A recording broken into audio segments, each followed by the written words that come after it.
அதாவது ஒரு சார்பா பேசாதீங்க. முதல்ல குற்றம் யார் மேல? நல்லா யோசனை பண்ணி பாருங்க.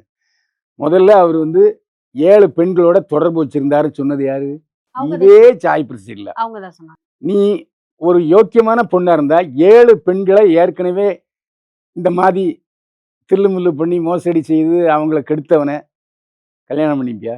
இந்த கேள்விக்கு பெண்ணா இருந்து நீங்க இல்ல சார் பண்ணிக்க மாட்டோம். யாரா இருந்தாலும் பண்ணிக்க பண்ணிக்க மாட்டோம். மாட்டோம். அது ஒரு தப்பா? 2வது 2 முறை நீ என்னுடைய குழந்தைய கருவ சுமக்கக்கூடாது. அது எனக்கு பிடிக்கல.